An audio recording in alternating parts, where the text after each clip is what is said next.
Great. Well, thanks first of all to the organizers, Ken, David, and Yingkang. It's a real pleasure to be here. As Ken said, I'm just finishing up my studies at UT Austin, and also just want to briefly say that I'll happily be joining the department right here at Renege come this. You'll probably see me lurking around.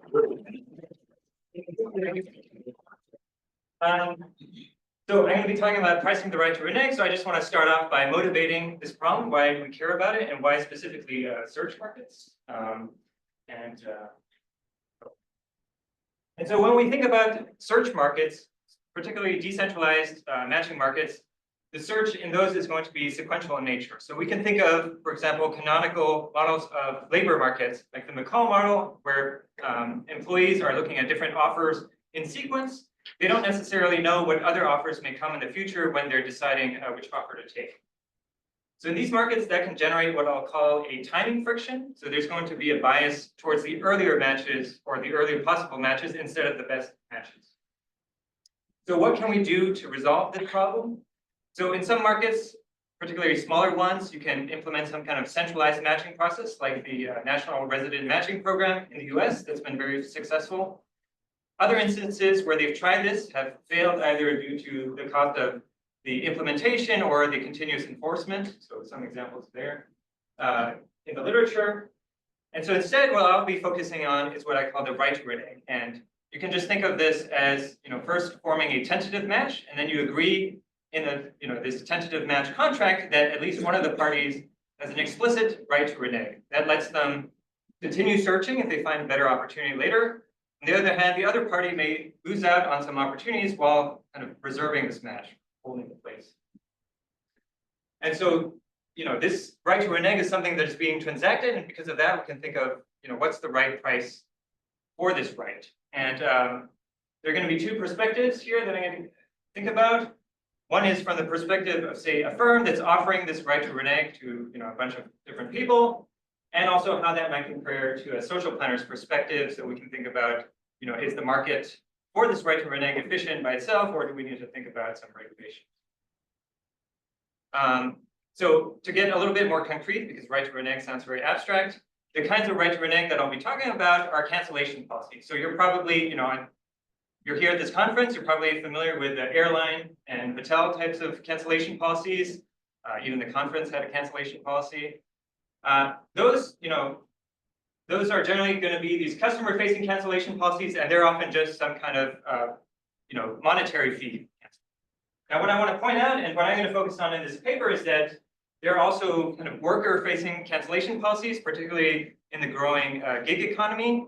And what's interesting about those is that, for some reason, most of these firms don't charge money if a worker cancels. There's some kind of reputational mechanism. So one example is Uber.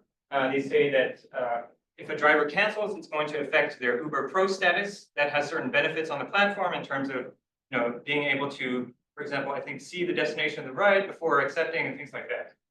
Right. So it's kind of it works through, say, their future income on the platform rather than a direct monetary. So with this distinction in mind, I'm going to phrase the research question very concretely. I'm going to be looking, what is the profit maximizing design of a firm's cancellation policy? And there are going to be two dimensions to this, mainly in today's talk. The first is the level of the penalty. How strict should it be when you cancel? And the second is the question of the type of penalty that I just highlighted. Should it be a simple monetary fee for canceling, or should it be through this reputational mechanism that makes a worker lose out on their future opportunity? And at this point, I also want to highlight the key trade-off that I'm going to be coming back to over and over in this talk. So let's think of a firm that could increase their cancellation penalties. What's going to happen? Well, there are going to be two first-order effects. The first is, of course, conditional on a set of bookings, having a higher penalty is going to reduce the number of cancellations. There's kind of an obvious positive effect there. The other effect, though, the countervailing force to that is that when these workers are deciding to book jobs, if there is a higher penalty for canceling, they're going to anticipate that they may have to forego other opportunities. So their opportunity cost is going to go up as the penalty goes up. That can be a negative effect for the firm insofar as they're less likely to make these bookings in the first place, or they may demand a better price from the firm. Okay, so just want to broadly state the, what contributions of the paper are. The first is really to develop a tractable framework for the empirical analysis of cancellation policies. So there's been prior theoretical literature, and very often that leads to some ambiguous findings. And so to really get at the exact, to find out the optimal design in specific cases, we need to do this empirically. And that involves some inherent complexity because with cancellations, you have dynamics. You have these initial bookings that are being made, then later the cancellation and potential spillovers when one person cancels, another takes their place. Then applying that to the trucking market using data coming directly from a brokerage firm. I'll tell you a little bit more about them, but briefly, they were matching carriers to shipments through an online auctions platform. And that's kind of the reason that this paper is here at this conference. Okay, so that's the platform aspect. Carriers can then, the interesting thing is that they were matched through these auctions, but they could still cancel simply through an app, but at the risk of some reputational penalties. And I'll be more specific about those in a few slides. Now, the key findings to preview those, the first is that these low penalties can actually benefit the firm because of that opportunity cost channel that I just mentioned previously.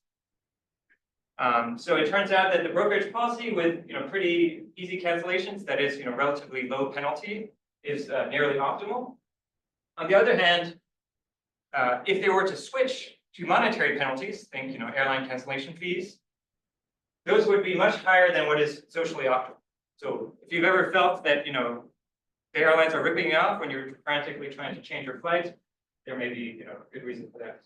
So there's some incentive to mark up penalties. But I also go into some caveats for why the firm might not want to use that in this case. Okay, so also want to just situate this briefly in the broader literature. So as I already mentioned, there's some prior literature both on the optimal timing of offers in markets and also the optimal commitment levels. That stretches back to some work by Roth in the 90s. And as I said, a lot of this is largely theoretical. So the contribution of my paper is to really develop this into an empirical model. Richard? Yeah. So Richard's coming out of econ, so he may be very uncomfortable by the lack of interruptions. Yeah. You told us how we should be thinking about platform participation by the buyers and sellers. Are we conditioning on platform usage, or is that indulgence? The model and everything is conditioning on that. I do like a simplified exercise to try to get at that. What happens when welfare might change, that might change participation, but I don't explicitly. And yeah, like Ken said, I'm used to being interrupted every slide, so please don't. Okay. Another literature I'm contributing to, as I said, this is they're matching through auctions. These are kind of dynamic auctions, and there have been other studies on dynamic auction formats where you're allowed to renege. So often the reason for that reneging is that bidders may have uncertainty about their the costs or their valuations for whatever they're bidding on. So I suppose once they find out, you might want to allow them to renege or change their bid. The contribution here is to motivate bid reneging through uncertainty over alternatives, which can be a much more general setting. In a lot of markets, you have some kind of search going on. Very well understood in marketing, I think in particular, that you're always kind of thinking about other options over time.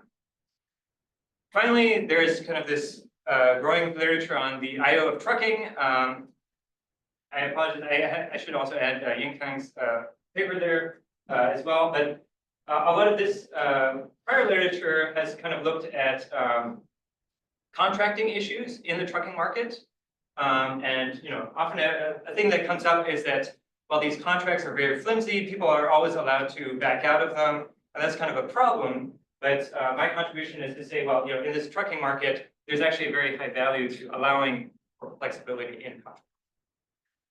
Okay, a brief outline of the rest of the talk. I'm going to tell you a little bit more about the broad empirical setting. Then I'll go into the theoretical framework. For time, I'm going to be pretty brief on the actual empirical model and the estimation and all that, and then I'll go into the counterfactuals. Are there any questions here before I move on? Great.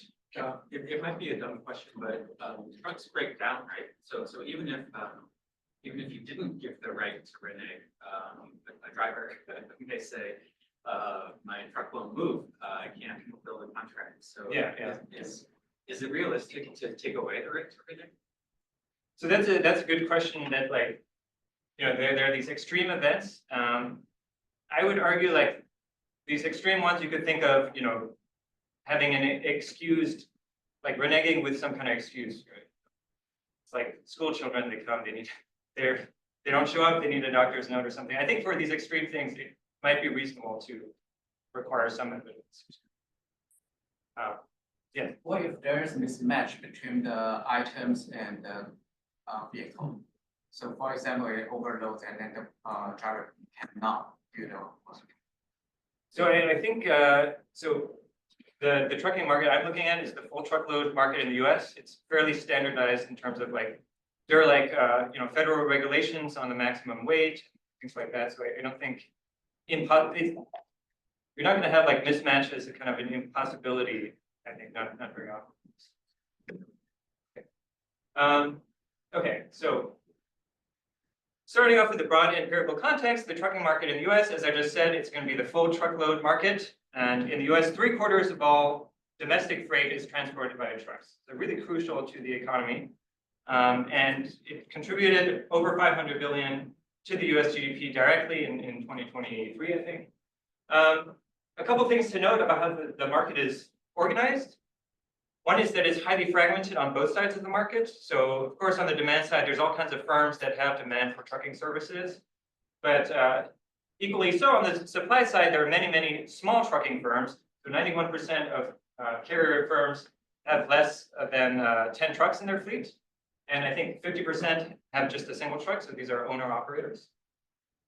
And another distinction that I think is kind of relevant for this paper is that there's a distinction in this market between how prices and allocations are determined. Okay, so a large share of prices, particularly on the shipper side, are determined through these kind of 6-month contracts that set a rate for particular shipments. But even so, even when you have these contracts in place, the actual allocation of one shipment to one truck happens in a span of, say, around 2 weeks. So what happens is, there's a big scramble of trying to accomplish this really complicated dynamic matching problem under a lot of time pressure and a lot of uncertainty. Now, zooming in a little bit further into the specific firm I'm getting the data from, they were actually a tech startup, and their goal was to automate the whole brokering process, which otherwise still involves a lot of people making phone calls and bargaining over the phone and so on. So to do that, they set up this auctions platform where carriers would bid on shipments. There's also this kind of like eBay buy it now type option, but it's a small minority of the activity on the platform. Then after that, the auctions would go through multiple clearing rounds, starting around 5 days before pickup. So each round has some kind of reserve price, and then it goes through several of these before the pickup time. And then there are two of these interesting features, I think, relative to other auction settings. The first is that the winning bids actually had to be confirmed again by the carriers. So say you place your bid on a Tuesday, then on Thursday, you actually win, and they tell you, now you've won, do you still want it? So that already kind of has this flavor of this lack of commitment. And then finally, the stage that I'll be focusing on is that even after they said, yes, I still want it, right, 2 days later, before the pickup time, say on Saturday, they could still just cancel. And there would just be a reputational penalty if it was in the last 48 hours before pickup. The specific wording was rather vague. They just said within 48 hours of pickup time, the cancellation may negatively affect their scorecard. So this scorecard was used in future auctions. There's a scoring rule, so that would penalize your past cancellations, among other negative behaviors. So overall, it was a pretty successful business model. After a few years, they reached $2 billion in revenue in 2021. So the full sample where this auction format was used covers over 500,000 shipments over a time span of 2 years. But just keep in mind later when I talk about the structural estimation and the counterfactuals, those are only using a subset of the data from one specific shipping lane from Seattle down to San Francisco with around 9,000 shipments. So So starting with this full data of over 500,000 shipments, I just want to tell you a few quick facts about cancellations. Right, so overall, the rate of cancellation was around 15% on the carrier side. And we can see that there are some tangible negative consequences from a cancellation. Okay, so if we just can't compare all the shipments that have ever been matched, and we compare those that never experienced a cancellation and those that experienced at least one cancellation, we see that there's a pretty big jump in the rate of rescheduling of shipments from around 11 to 18%. There's a much more modest increase in the rate of cancellations, right, from around 7 to 8%. And finally, in the majority of the cases, they are actually able to find another, replacement carrier for the shipment, but they have to do so, at a higher price typically. So the margin for this broker goes down from around 8 to 5%. Just to clarify, so here the cancellation, we only talk about they say we don't do it. So basically, it's not including the 0.3 on the previous slide. 0.3 was, I don't confirm. Right. Actually, so very briefly, this margin, I think over 50% of bids don't end up being confirmed. Yeah, but then, it's a bit of there's a quicker turnaround because if you don't confirm within a 10-minute window, it automatically offers it to the next best bidder. But I haven't really run the impacts of that. Okay, yeah. Sorry if I missed this. Could you explain a little bit more about how this sort of reputational penalty passes through to future bidding? Right, yeah, so you can just think of it as like you bid like $100, and then based on your sort of scorecard, you might add like $10 or $20. So someone who's canceled more, at least in principle, would have a higher penalty added on to their bid. Empirically, I don't have this in the slides, but recently I've been looking at like the actual effect, and it's for cancellations, it's rather small. But there are other things that go into this score, like arriving late or late pickup, late drop off. I see. So it's actually mechanically, it's not like everyone bids and then I pick the one that's, it's a multi-dimensional auction or whatever where you bid on. No, it's collapsed to like it's collapsed one dimension. I see. Okay. So so it sounds like you're saying though that empirically the penalty is very small. Yeah, empirically it's quite small, like because I can see that directly, but the carriers could not see that. So I'll tell you a little bit later, like part of the empirical exercise is try to figure out what they think it is. I see. Okay. Thanks. All right. So another kind of empirical facts is about what is motivating these cancellations on the carrier side. So in this graph, on the x-axis here, we have the price at which a shipment was matched to a carrier, and it's all normalized by the market rate on the same lane at the same time. Then on the y-axis, we have the probability of a cancellation. So they're all kernels. And then I have multiple lines here for different time horizons between when the shipment was matched and when it needed to be picked up. Okay, so two patterns here to keep in mind. The first is that the probability of cancellation is decreasing in this match price. So you can just think of it in the background. If they already have a very good deal on this through this platform, they're less likely to find a better alternative. That can explain this the downward slope. The second thing is that it's increasing in the time horizon. So that implies, right, that these alternatives they may be canceling in favor of take time to arrive. So both of these facts are kind of going to motivate the conceptual framework. What's the market rate? So the market rate is just taking so for a given pickup date of a shipment, it's using third-party data, and it looks at like averages, I think, of spot rates for that same shipping lane on the same day. Okay, so I guess why are the auctions not all clearing it? If there is a quote-unquote market rate or something we can think of as a market rate, what's the sort of what generates the variance between the two? So there's just a lot of variation. I think it's a lot of it has to do with search frictions. So I don't really have like the graphs on this, but they really don't bid on that many of the auctions available on the same pickup date for the same lane. So that generates some variation. You may just like be in an auction that's less competitive, and then you get matched at a higher rate, things like that. There's also variation in the reserve prices that's not necessary, that, they actually don't see the reserve prices, so that can also create some variation. I guess that it's just a little weird to think about the idea of a market rate in a market that you're thinking has a lot of surge frictions and generates a large amount of variance in transaction prices. True, yeah. I mean, yeah, so Like, anecdotally, the market overall has a lot of price dispersion, and this is just taking the average. Yeah. Can you tell us something about the spatial level of competition? So can I bid anywhere, wherever the shipment is, or do I have some restriction geographically? Like, is there an incentive to overbid elsewhere so that I drive price up? So I don't think, I mean, there are no restrictions on that. I haven't really thought about that kind of bidding strategy, really. I mean, from talking to some drivers association, it really sounds like, you know, truckers get a shipment, they go somewhere, then they look for like shipments from their destination once they get there, or like just before getting there, and then they go to the next and the next. The distance from the shipment and where the carrier is matters, right? It's a cost, right? So I might want to actually get a higher price if it's farther.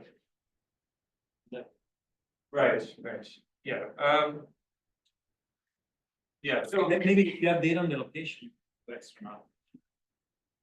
yeah, I could think about that. So yeah, maybe we'll chat about that primarily, but there may be some ways.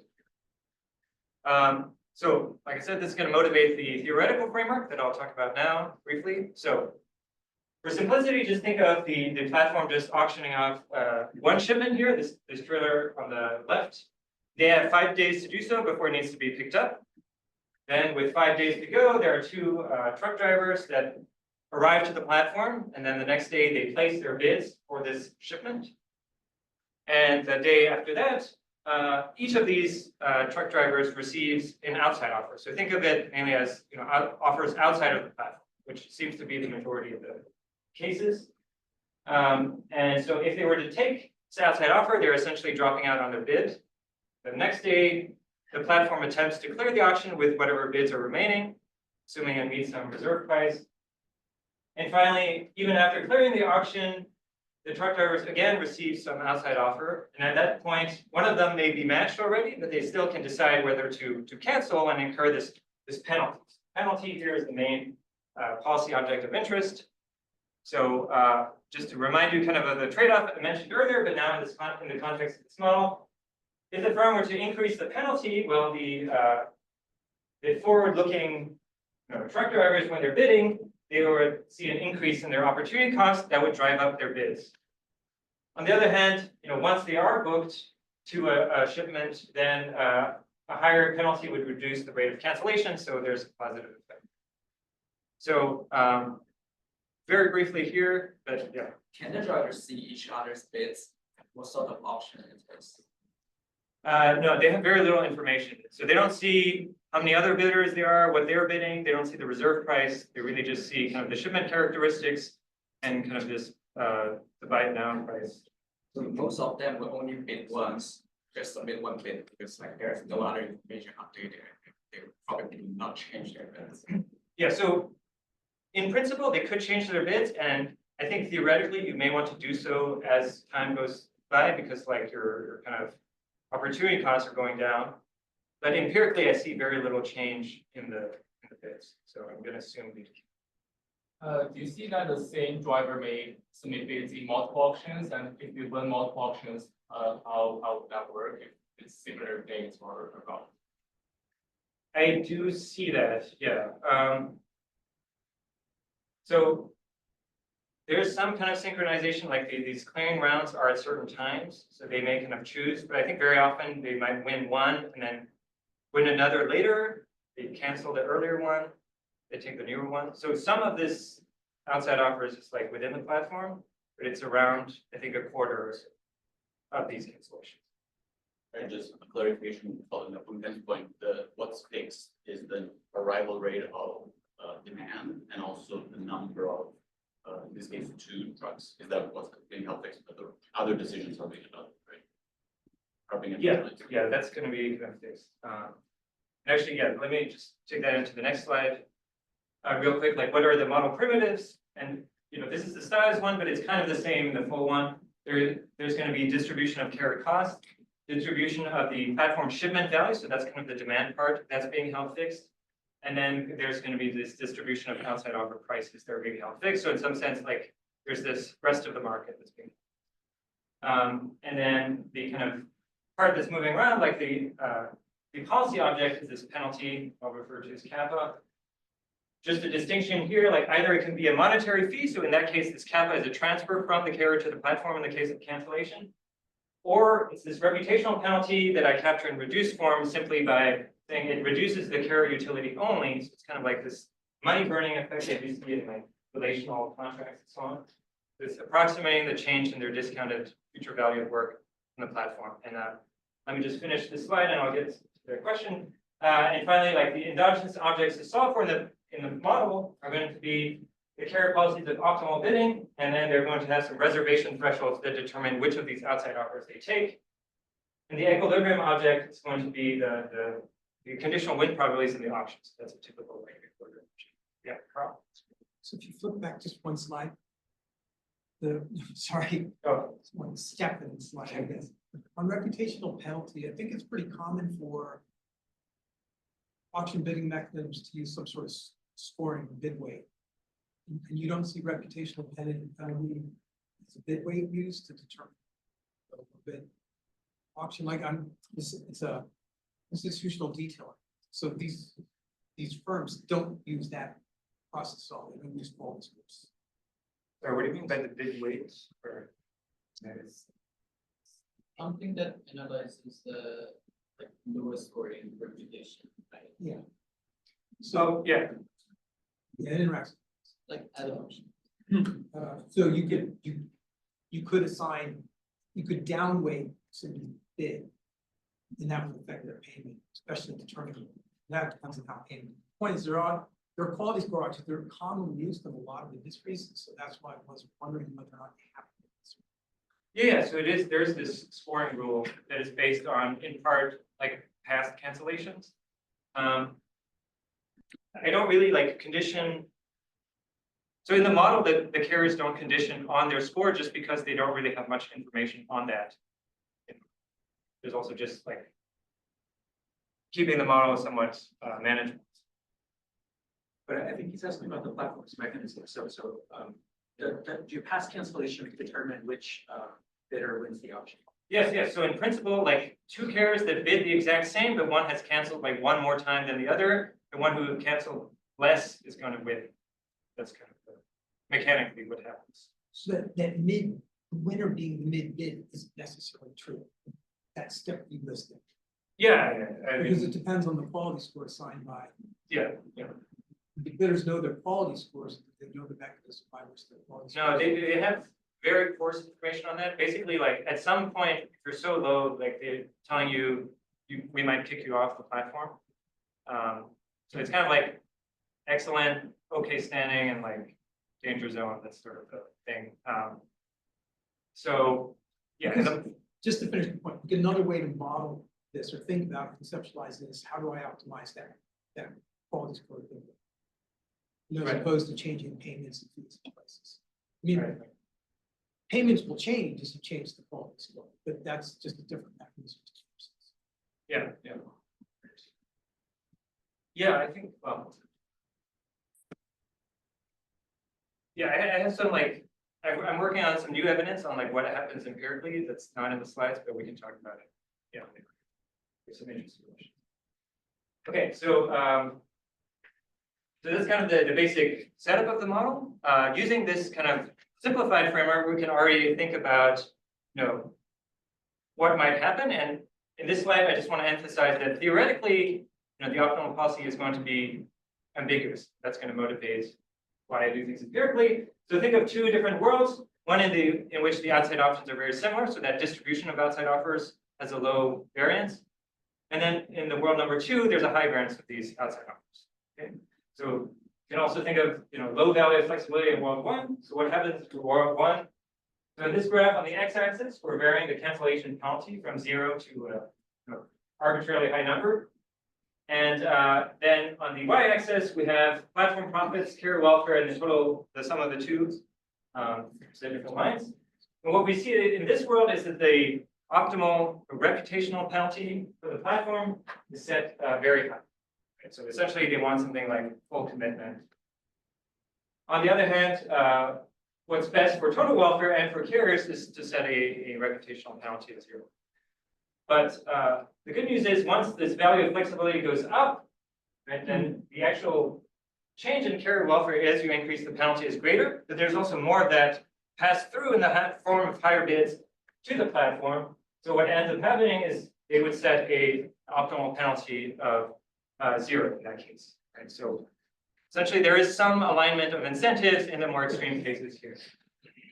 And the other thing I just want to point out again is for the other type of penalties, when they're monetary in nature, there's this added revenue, which you can see as the difference between the solid and dashed lines that's added on to the platform profits. So they get more of a hump shape objective here. So the optimal penalty is at some intermediate level.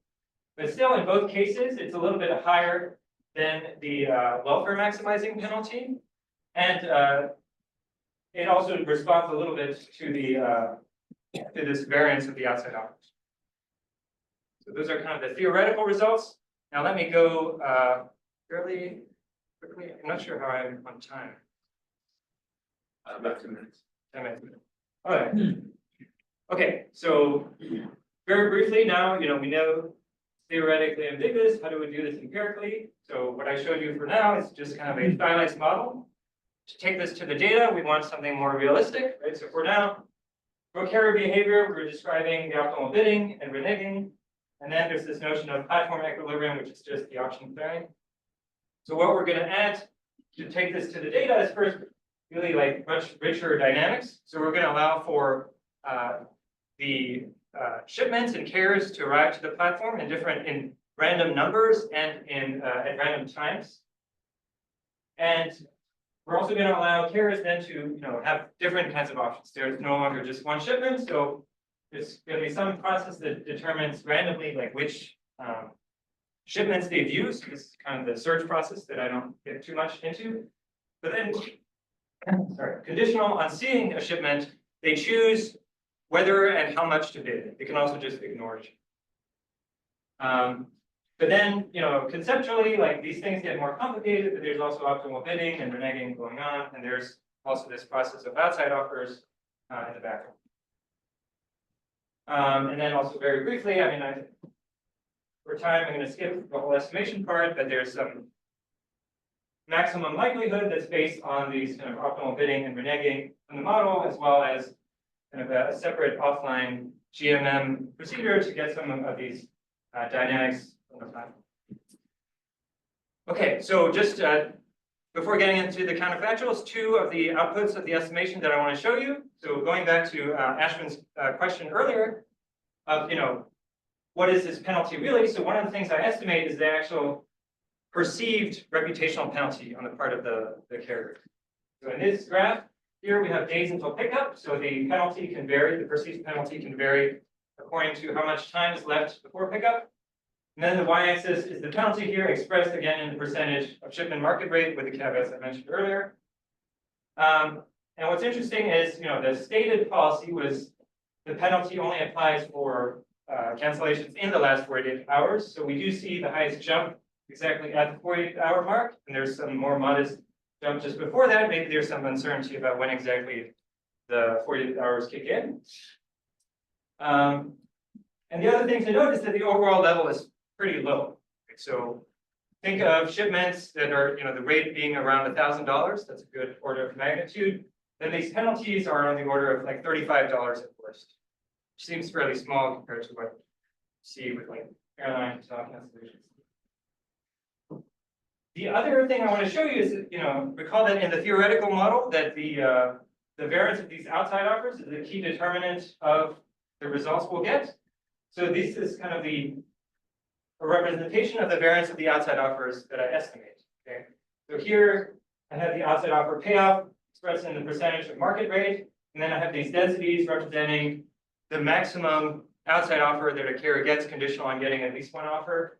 So we see like a fairly large spread, and the variance is actually getting greater as you move closer to the pickup dates. So you can think there might be like more urgent things happening around it. So that's going to give us some like indication that, we might be in this world of high variance.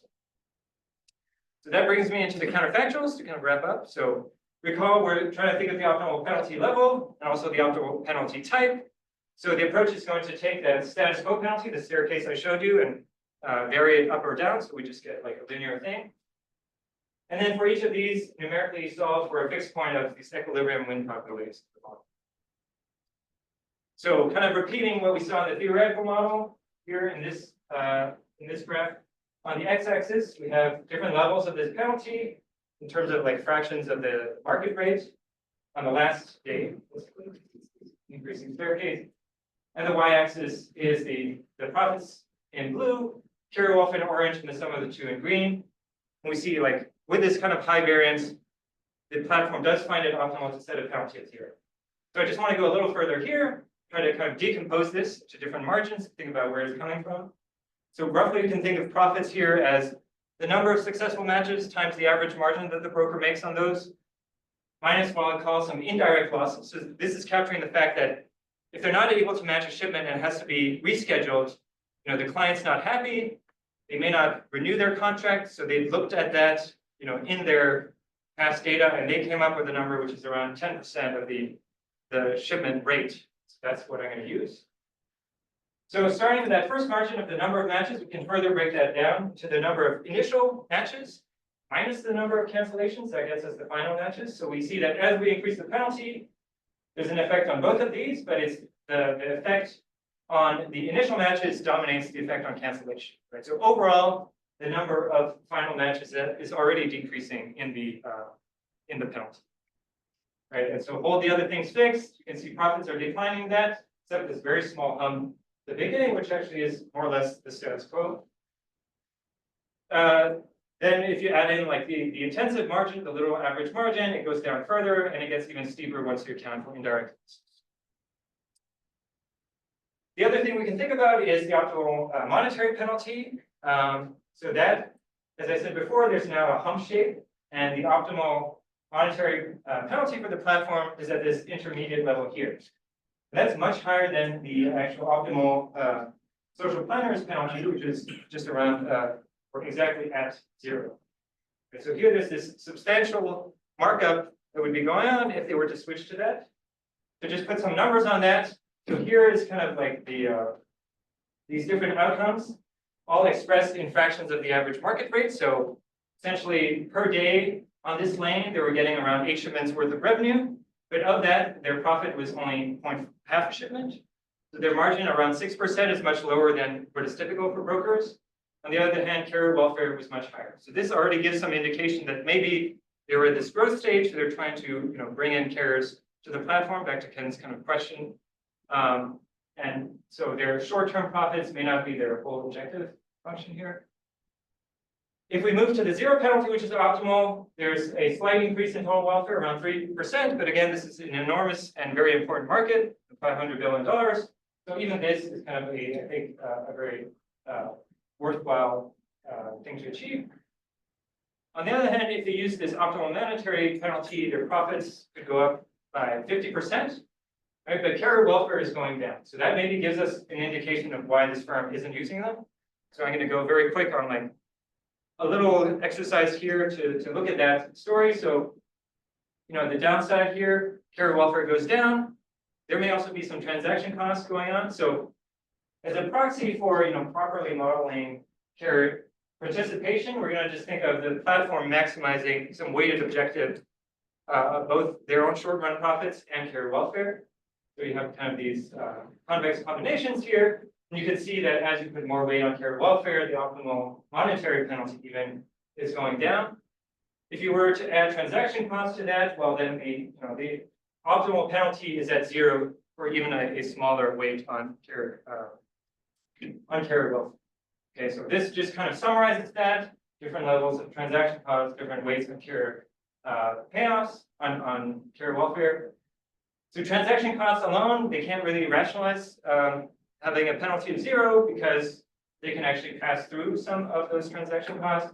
On the other hand, putting some weight on carrier welfare as it seems they were doing based on their margins, can actually rationalize why they're doing it. So you might think that a more mature platform and so on might start to kind of extract more through a switch to monetary penalties. Okay, so I'm going to conclude here. So a couple key takeaways. One is that low penalties actually benefit the firm because of that opportunity cost channel. So a very important thing to keep in mind, and kind of the managerial insights. The paper, in some sense, is that when firms are making these decisions of like the cancellations and also the pricing departments, which typically are separate, right? One is going to be like operations, one is sales. They should really be considering these problems jointly. The other fact is that monetary penalties can yield pretty large profits. We see this kind of with airlines. In 2019, they made around $3 billion in these change in cancellation fees on $21 billion of profits, or around 50%. And finally, I just want to kind of advertise there are some additional results in the paper that I think are interesting. One is that we can not only think of like the level of these penalties, but also when they're applied, so the shape of that penalty schedule. And it turns out that having flat monetary penalties can extract more profits, because even though if someone cancels way ahead of time, you have plenty of time to find a replacement. It's not very costly to the firm, but it's got a good opportunity to extract some rents from their outside offers. And the last one is that we might think that, okay, if you just clear the market very late, by that time everyone's seen their other offers, so there's no longer this kind of opportunity cost involved, or the opportunity cost is very low. But that turns out to be strictly worse in this setting, because remember that before you clear this, they're kind of waiting on the result of a pending auction. And then at that point, if they get an outside offer that is some certain payoff, they'd rather take that than wait for the uncertain payoff of the auction. So that turns out to be strictly worse for all of us. Okay, so that's all I have for now. I'm going to let Yingkang take it over, and looking forward to his discussion.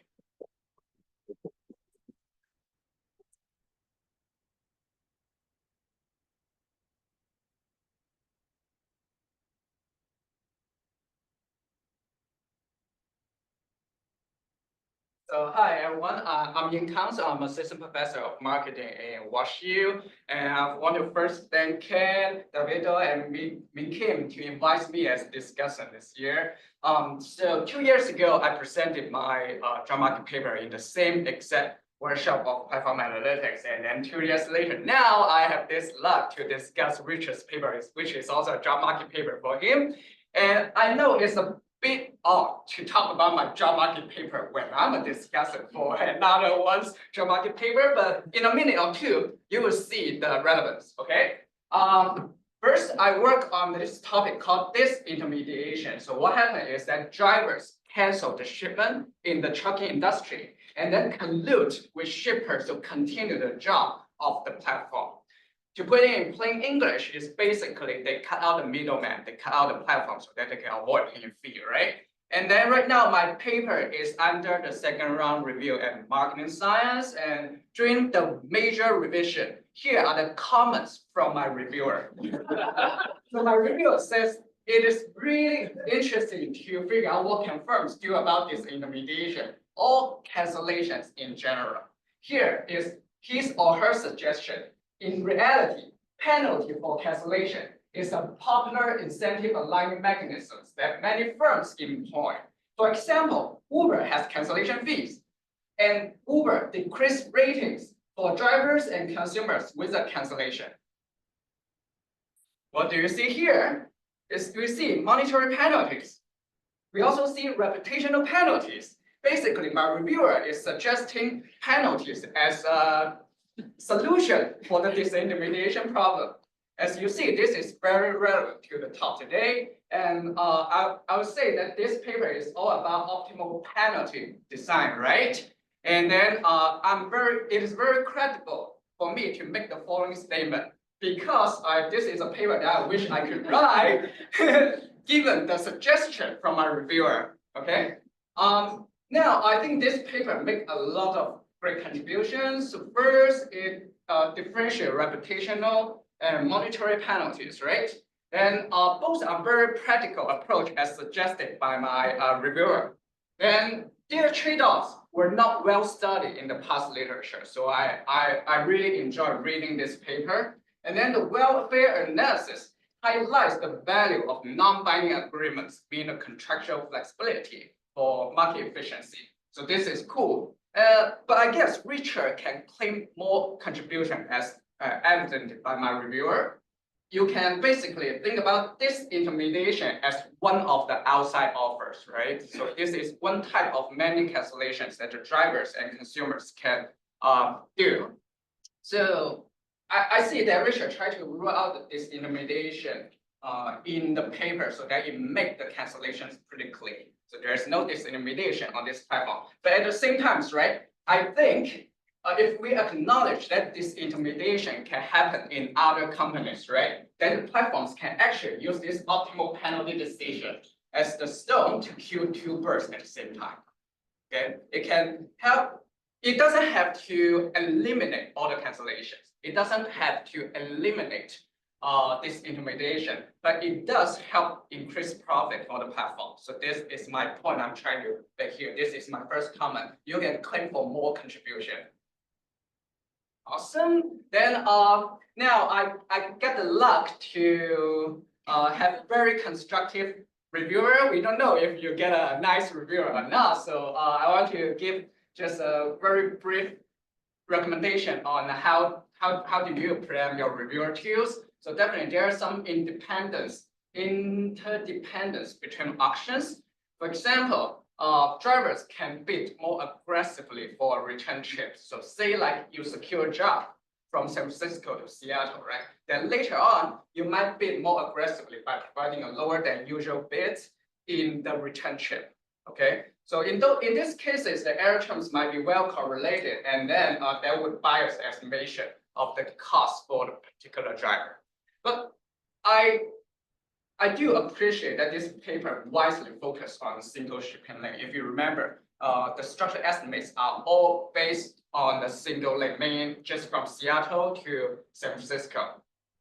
And this is a problem I had with another project when I try to study multilateral negotiations. So that inspired me. I learned something useful from this paper. And my suggestion is that you can potentially motivate the subsample analysis, right? Like, why do you only study the single lane? And then I guess this is one way to help resolve the concern.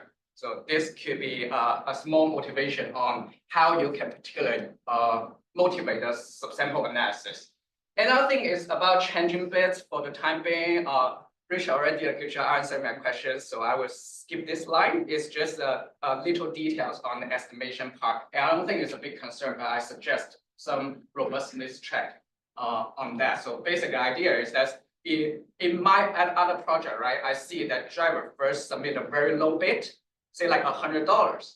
Then 10 minutes later, he changed his mind and then submit $120. You expect the bids should go down, right? But then here, it is not the case. So maybe a robustness check in your estimation, you can use either the last bid or maybe the lowest bid as a robustness check to preempt your reviewer too.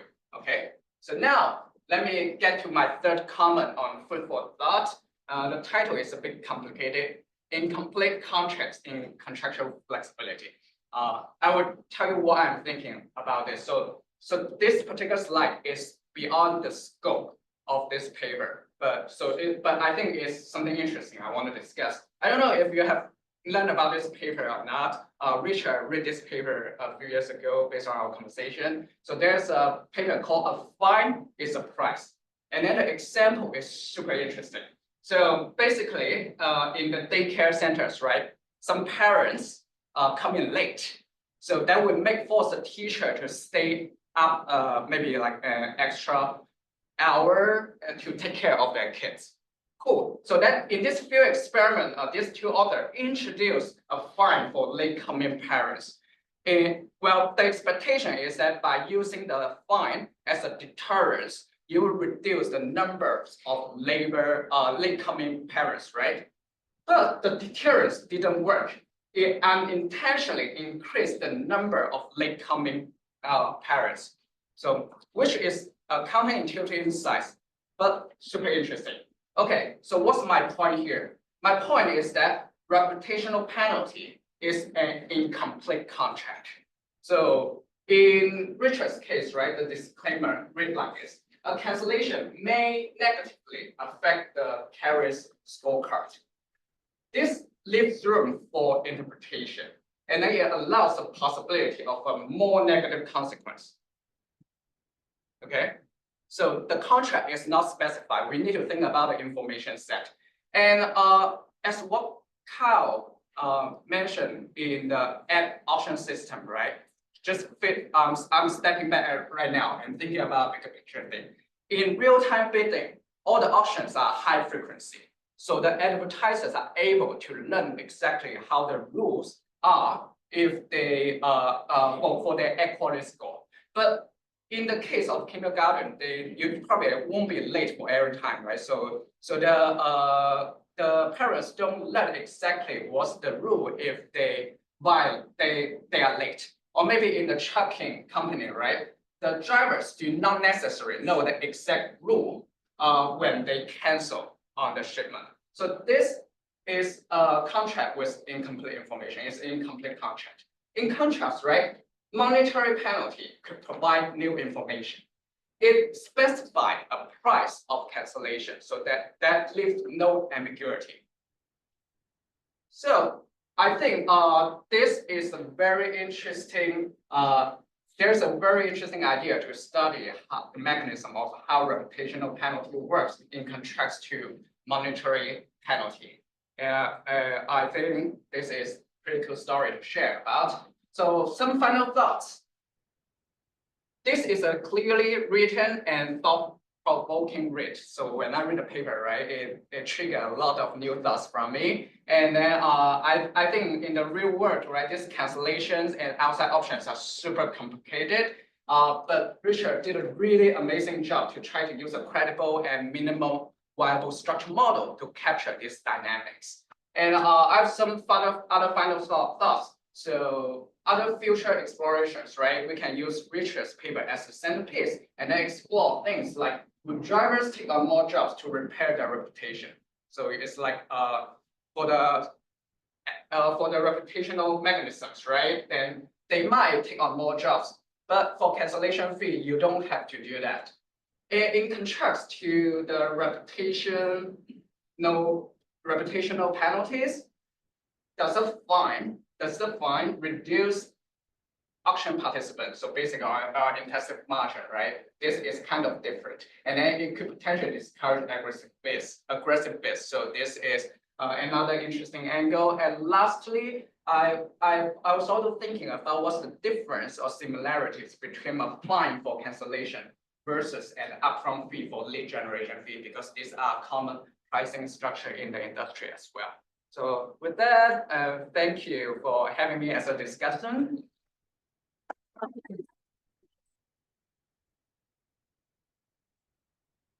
You have time to. Okay, yeah, so I really want to thank Yingkang for the very thoughtful and helpful comments as well. I think, yeah, his advice for reviewer number 2, I think those are all very constructive, so I'll definitely take those. I want to spend like a second to go over, I think this is a really interesting direction that Yingkang highlights. I alluded to this maybe briefly, but I have been kind of looking at, in more reduced form, like how do carriers actually react to their scorecard, and because they don't really know it and so on. I do kind of see some type of like overreaction, like the actual effect on their win probability seems really, really small, but there seems to be more reaction in terms of like changing bids and so on. And so I think there's kind of an element here to like why do so many of these firms use these reputational penalties? Like don't we generally think of like clarity in contracting as a benefit rather than like, you know, a harm? So those are questions I think, you know, like, is there some benefit to making people believe that you will punish them very harshly, but not actually go through with the punishment in the end? That's kind of a direction that I'm kind of excited to look into next, and thanks Yingkang for kind of bringing up the relation to that study, which I had kind of forgotten about. Okay. Thanks.